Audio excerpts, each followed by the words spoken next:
स्वामी विवेकानंद का जन्म 12 जनवरी 1863 के कोलकाता में हुआ था।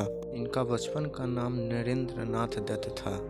इनकी मृत्यु दुर्भाग्यवश 4 जुलाई 1902 को हो गई। इन्हें आदर्श और विश्वविख्यात विद्वान व्यक्ति के नाम से भी जाना जाता है।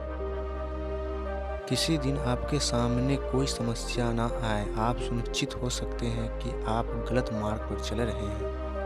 जिसने भी किसी का साथ ढूंढा, समझ लो उससे सफलता पीछे छूट गई, क्योंकि भीड़ कभी शिखर पर नहीं पहुंचती। एक समय में एक काम करो और ऐसा करते समय अपनी पूरी आत्मा उसमें डाल दो और बाकी सब कुछ भूल जाओ। जो सत्य है उसे साहसपूर्वक निर्भीक होकर लोगों से कहो। उससे किसी को कष्ट होता है या नहीं, इस पर ध्यान मत दो।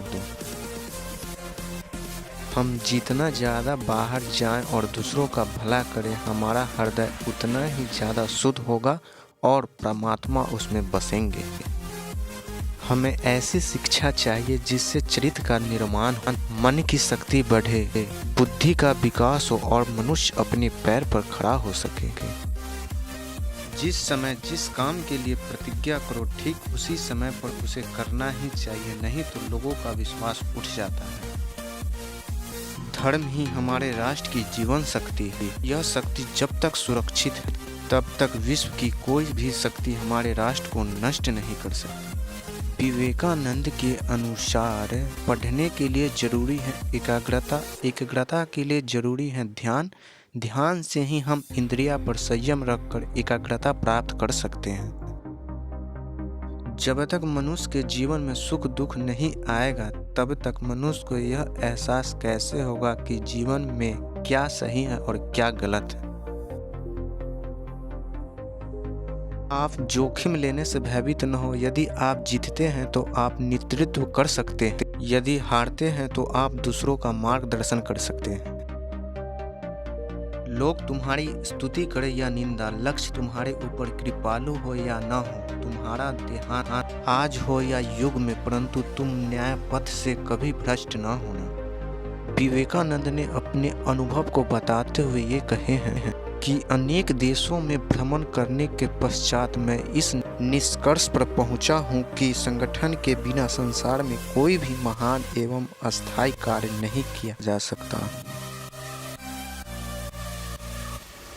दुनिया में अधिकांश लोग इसलिए असफल हो जाते हैं क्योंकि विपरीत परिस्थितियां आने पर उनका साहस टूट जाता है और वह भयभीत हो जाते हैं।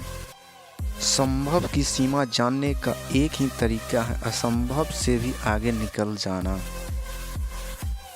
मनुष्य जितना अपने अंदर से करुणा, दयालुता और प्रेम से भरा होगा, वह संसार को भी उसी तरह पाएगा।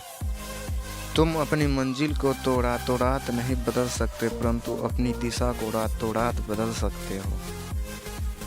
दिन रात अपने मस्तिष्क को उच्च कोटि के विचारों से भरो, जो फल प्राप्त होगा वह निश्चित ही अनोखा होगा। स्वामी विवेकानंद के अनुसार हर काम को 3 अवस्थाओं से गुजरना होता है: उपहास, विरोध और स्वीकृति।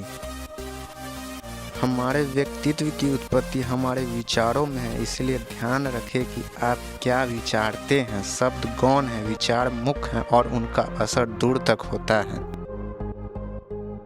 दोस्तों, ऐसा ही इन्फॉर्मेटिव, नॉलेजेबल और मोटिवेटेड वीडियो चाहिए तो कमेंट में आप हमें जवाब दे सकते हैं। हमारे चैनल पर नए हो तो चैनल को लाइक, शेयर और सब्सक्राइब जरूर करें।